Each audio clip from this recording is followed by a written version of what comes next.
오늘 하나님의 말씀 요한계시록 10장 8절로 11절입니다. 제가 읽습니다. 하늘에서 나서 내게 들리던 음성이 또 내게 말하여 이르되 너가 가서 바다와 땅을 밟고 서 있는 천사의 손에 펴놓인 두루마리를 가지라 하기로 내가 천사에게 나아가 작은 두루마리를 달라 한즉 천사가 이르되 갖다 먹어버리라. 너의 배에는 쓰나 너의 입에는 꿀같이 달리라 하거늘 내가 천사의 손에서 작은 두루마리를 갖다 먹어버리니 내 입에는 꿀같이 다나 먹은 후에 내 배에서는 쓰게 되더라. 그가 내게 말하기를 너가 많은 백성과 나라와 방언과 임금에게 다시 예언하여야 하리라 하더라. 아멘. 지금까지 요한계시록의 말씀을 보면요, 예수 그리스도께서 인봉된 책의 인을 떼기 시작하신 이후로 하나님의 진노의 심판을 이 땅에 내리시는 내용들을 보여줬습니다. 심판의 정도가 더해지는 가운데 순교자들의 탄원, 성도들의 기도가 하나님께 올려지는 모습들이 삽입되어 있었어요. 그리고 이제는 여섯째 나팔과 일곱째 나팔 재앙 사이에 요한이 전할 말씀을 하나님께서 전해주시는 그 내용이 삽입되어 있어요. 이 얘기는 땅끝까지 하나님의 말씀, 구원의 복음이 전해지기를 하나님은 원하신다는 것을 보여주고 있는 것입니다. 여러 재앙들이 나타날 때마다 이제 마지막 때가 얼마 남지 않았으니까 더욱 힘을 내서 더 많은 곳에 복음을 전하는데 힘을 쏟으라는 하나님의 음성을 들려주고 계시다고 우리는 요한계시록의 말씀을 받아야 하는 거예요. 이것이 하나님께서 요한을 통해서 환상을 보여주시는 맥락에 맞는 생각입니다. 요한계시록의 말씀은요, 하나님께서 요한에게 환상을 보여주신 거예요. 그래서 하나하나 쪼개기보다는 그 환상을 머릿속에서 한번 그려보세요. 내가 지금 사도 요한과 함께 있고 하나님께서는 마지막 때에 대해서 환상을 보여주고 계신 거예요. 하나님께서 요한에게 동시에 이 사명을 들려주고 계신 것이고요. 그 자리에 나도 있는 겁니다. 오늘 말씀은 이런 환상을 그리면서 받으시면 좋겠어요. 그리고 우리는요, 이 말씀을 생각하면서 지금 이 시간에 하나님께서는 이 말씀을 통해서 내가 무엇을 깨닫길 원하실까? 왜 이 시간에 땅끝까지 마지막 때까지 주의 복음을 전하는 것에 힘을 내라고 나에게 들려주고 계실까? 이것을 생각해 봐야 됩니다. 지금 내가 할 일이 무엇일까? 어떤 마음을 가져야 하고 새롭게 고쳐야 되는 내 마음은 무엇일까? 하나님께서 우리에게 숙제로 내주고 계시다고 생각해야 돼요. 지금 하나님께서는 사도 요한에게 이 숙제를 내주고 계시거든요. 오늘 말씀을 통해서 우리의 생각과 삶을 돌아보고 다시 한번 재정립하는 시간을 가지면 좋겠습니다. 8절입니다. 하늘에서 나서 내게 들리던 음성이 또 내게 말하여 이르되 너가 가서 바다와 땅을 밟고 서 있는 천사의 손에 펴놓인 두루마리를 가지라 하기로.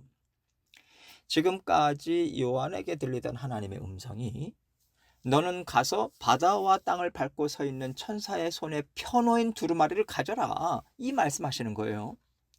천사가 바다와 땅을 밟고 서 있다라고 하는 것은 하나님께서 온 세상을 심판해라, 이 명령을 주시면 즉각적으로 순종할 준비가 되어 있다는 것을 보여주는 것이고요.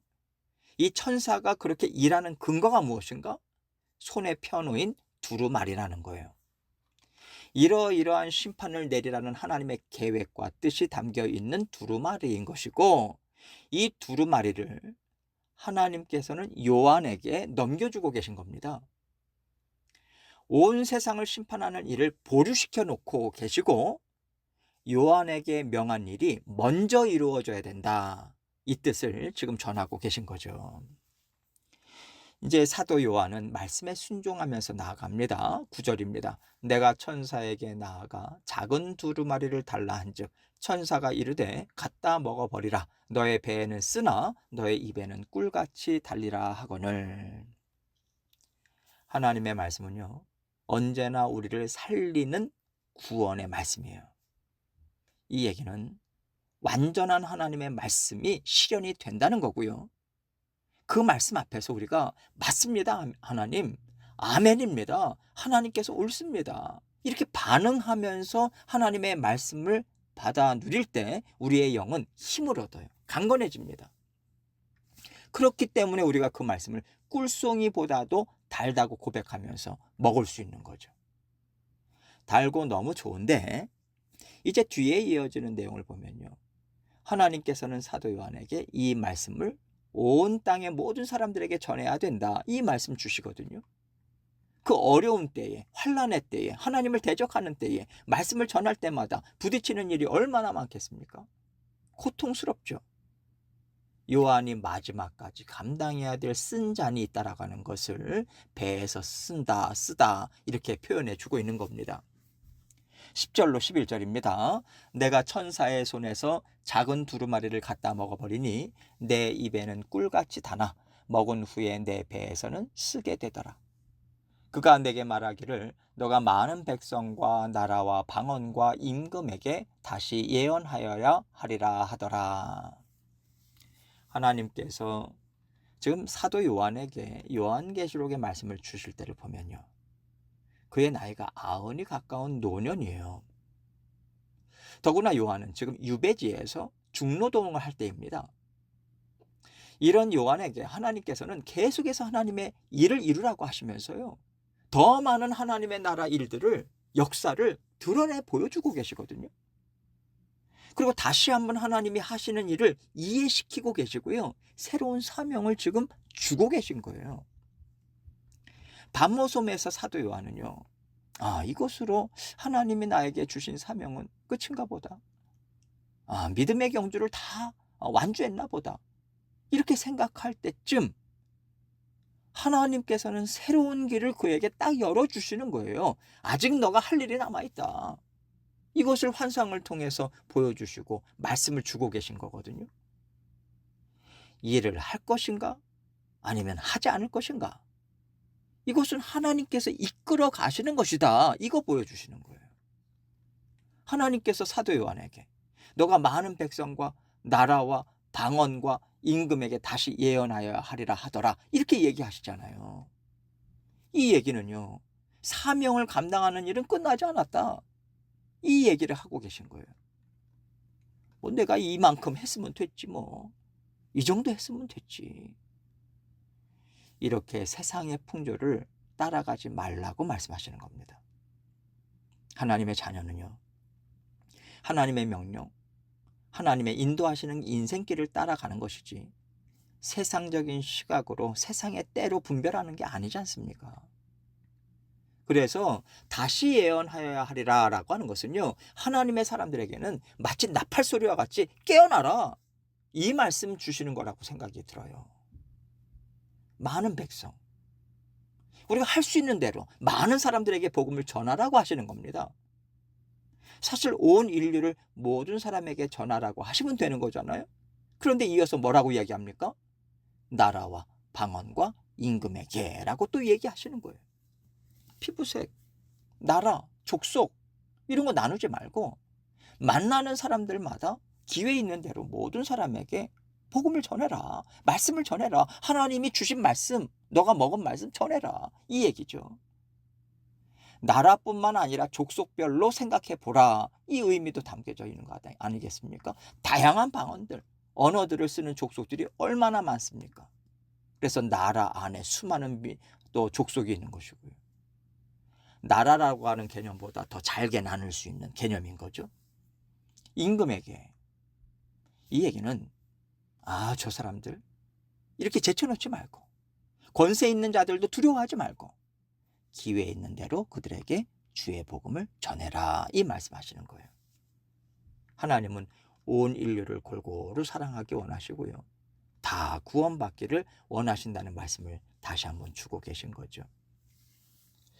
하나님께서 우리에게 너희가 나를 대신해서 감당해 줘야 되겠다라고 하시면요, 하나님의 권명과 명령으로 우리는 받아들여야 됩니다.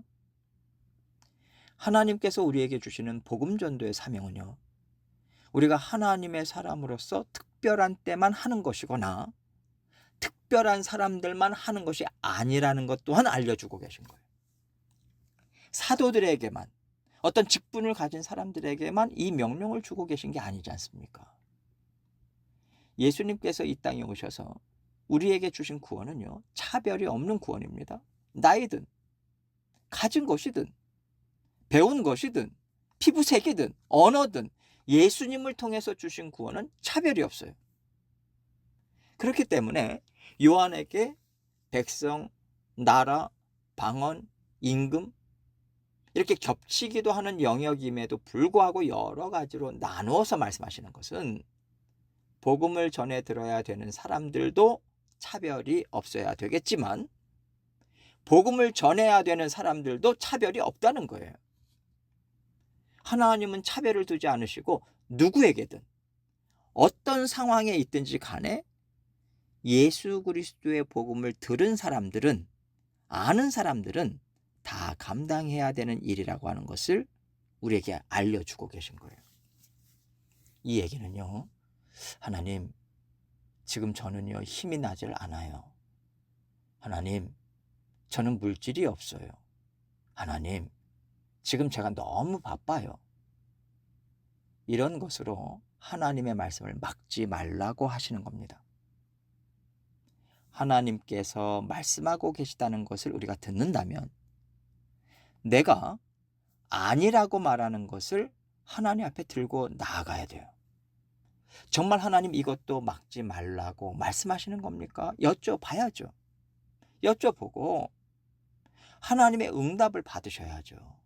그렇지 않고 이것은 안 됩니다, 이 얘기를 내가 스스로 하는 것은요, 내가 주인이 되어서 내가 하나님의 말씀을 언제 들을 것인가, 얼만큼 들을 것인가, 이렇게 하나님의 말씀을 나 스스로가 잘라내고 있는 거예요.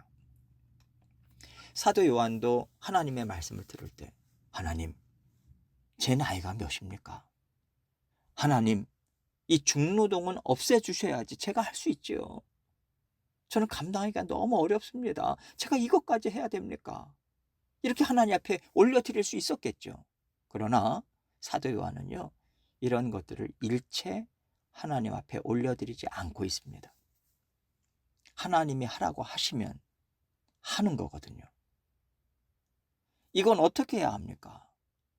이런 것은요, 하나님 앞에 들고 나가서 싸워야 되는 믿음의 싸움이에요. 전지전능하신 하나님을 믿고 의지함으로 감당하고 나가야 되는 것이지, 하나님께서 이것을 제해 주시지 않으면 저는 못합니다. 여러분, 이것은요, 피조물의 자세도 아니고요, 믿음의 자녀들이 가져야 되는 자세도 아닌 겁니다. 저는 이것 때문에 안 되겠습니다, 이렇게 하나님 앞에서 마음을 막지 마시고 하나씩 하나씩 하나님께 올려드리면서 하나님의 응답을 받으십시오. 하나님, 이때에 저에게 무엇을 원하십니까? 원하시는 대로 순종하겠습니다. 이렇게 해결을 하지 않으신다면 지금 나는 하나님의 말씀을 막고 있다는 것을 기억하시기 바라요. 그럼 나는 어떻게 할 것인가? 요한계시록의 환상을 보여주시는 하나님의 위엄 앞에 우리는 1대1로 대답을 하셔야 돼요. 하나님께서 말씀하시는 것을 나는 무엇으로 지금 가로막고 있는가? 이것을 심각하게 생각하시고 하나님 앞에 하나하나 올려드리시는 저와 여러분이 되시기를 주님의 이름으로 축원합니다.